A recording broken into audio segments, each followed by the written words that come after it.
dernière série de cet enseignement que j'ai commencé depuis semaine passée, qui s'appelle Ikabo.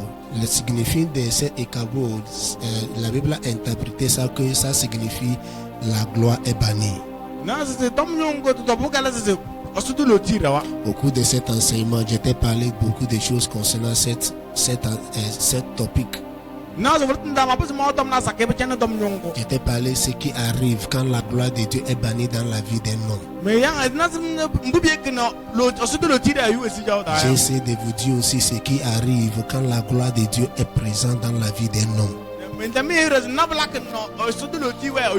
y a certaines choses que nous faisons, tu vois que tu n'évolues pas dedans. Des fois, c'est la gloire de Dieu qui est retirée sur vous.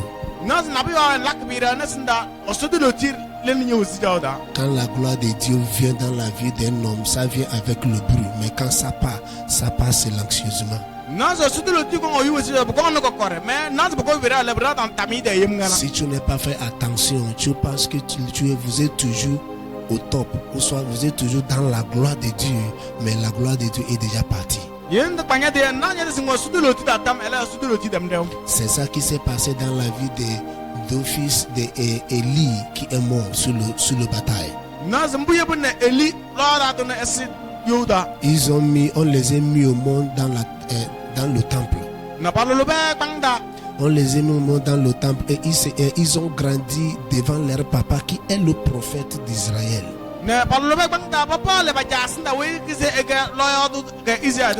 Et quand il était dans le temple sous leur père, il avait des choses qu'ils font qui n'est pas bon devant Dieu.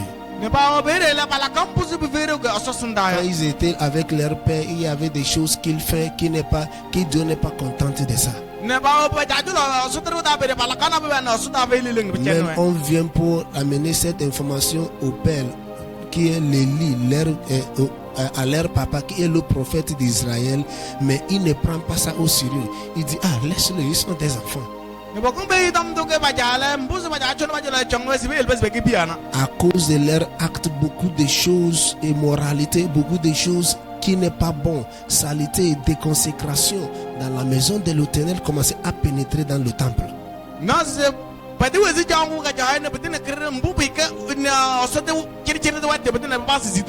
Et la Bible dit que quand ça s'est continué, vous avez compris quelque chose, que Dieu n'allait pas juger quand ils étaient dans le temple. Malgré ce qui arrive, malgré ce qui les arrive, ils ont fait tout effort. La gloire de Dieu a fait tout effort de les protéger, malgré dans leur péché. Mais tu vas comprendre quelque chose ici, l'enfant de l'Éternel.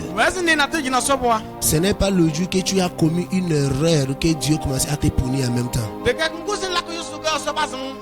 Ce n'est pas le jour que tu as commis un péché que Dieu commence à te frapper en même temps.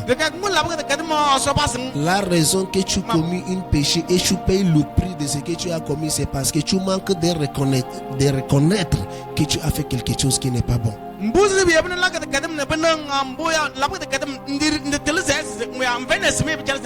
C'est parce que tu refuses de reconnaître que ce que tu as fait n'est pas bon.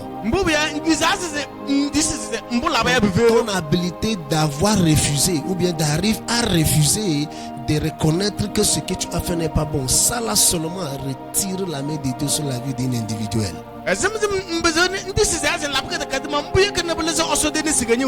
Quel qu'en soit ce que tu fais dans la vie, ne laisse pas que la gloire de Dieu soit partie sur vous. Quel qu'en soit ce qui arrive dans ta vie, ne laisse pas que la gloire de Dieu bannisse sur vous. David, en priant un jour, il a dit, pardonne-moi ô Seigneur, parce que je sais que c'est dans le péché qu'on m'a mis au monde.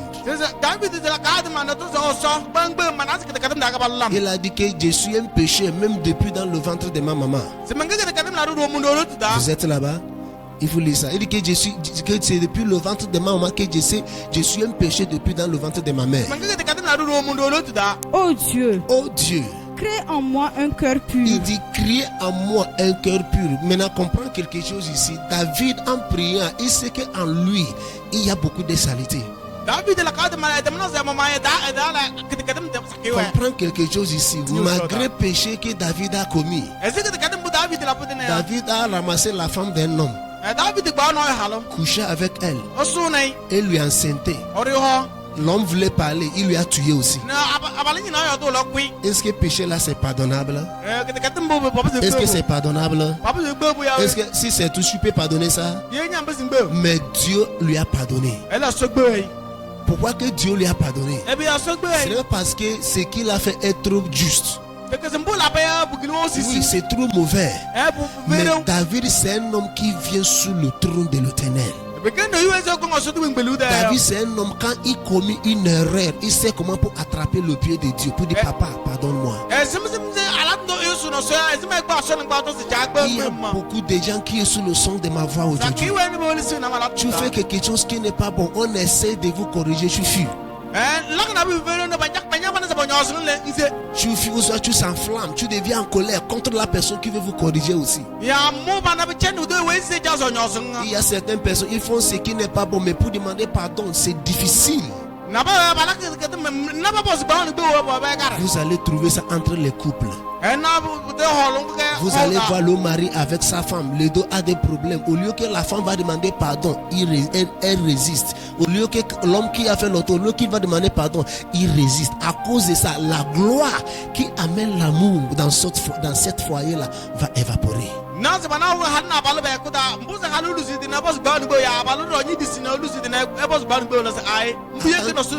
tant qu'une femme, quand tu comportes comme ça, il y a une gloire de Dieu qui t'a couvert, qui a fait que l'homme là te voit comme un ange. Mais quand tu commences à refuser ou bien résister de demander pardon, quand tu commis un péché, la gloire là qui t'a couvert par l'Esprit de Dieu va commencer à retirer. C'est que l'homme là commence à se voir maintenant. Ce n'est plus l'ange là qui voyait auparavant, mais commence à voir une compétition, un compétiteur.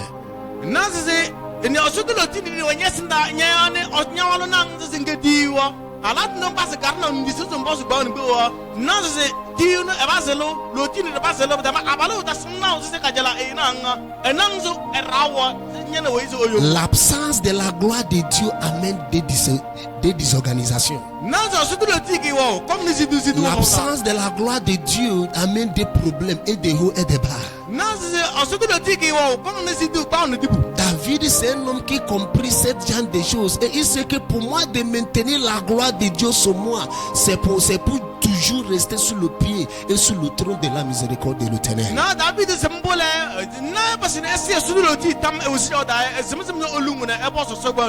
Alléluia. Amen. Alléluia. Amen. Donc qu'est-ce que tu vas faire en tant qu'un enfant de Dieu? Commencer à reconnaître et toujours rester sous son trône de la miséricorde.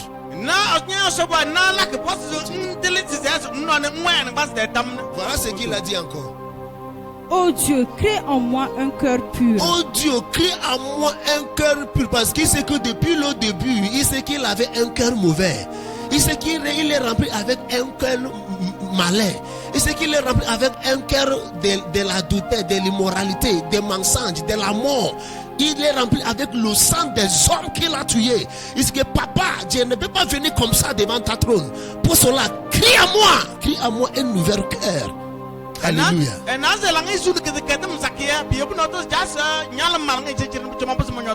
Crier à moi un nouvel cœur, là signifie la purification. Crier à moi un nouvel cœur signifie pardon de péché. Crier à moi un nouvel cœur signifie reconnaissante de ton erreur. Vous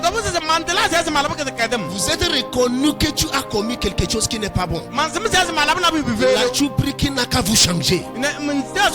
Crier à moi une nouvelle que c'est une manière de lui dire papa, là où j'ai arrivé, je ne peux plus aider moi-même. Je ne peux plus arranger ça par moi-même. Papa, viens pénétrer, viens rentrer dans cette carte pour m'aider, sauver. Alléluia. C'est ça qu'il est en train de dire ici. Mais ça n'a pas fait là-bas. Il est allé encore devant pour dire quelque chose. Renouvelle en moi un esprit bien disposé. Renouvelle en moi un esprit bien disposé. Autre translation dit renouvelle en moi ton esprit saint. Et l'esprit saint la part de la gloire de l'Éternel.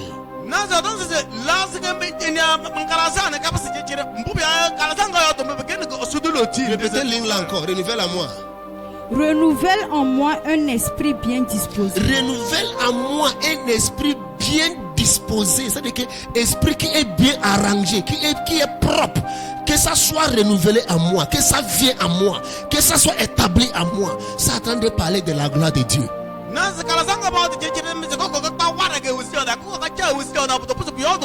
Translation d'anglais a dit: ne laisse pas que ton esprit quitte sur moi.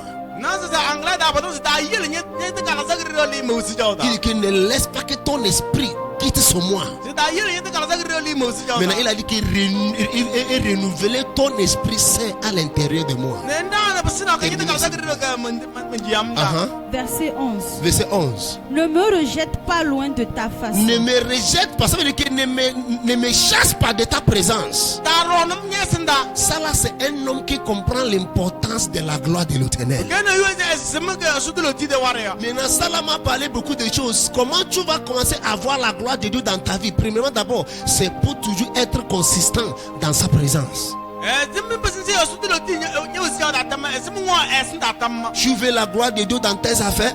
Tu veux la gloire de Dieu de revenir dans ton foyer?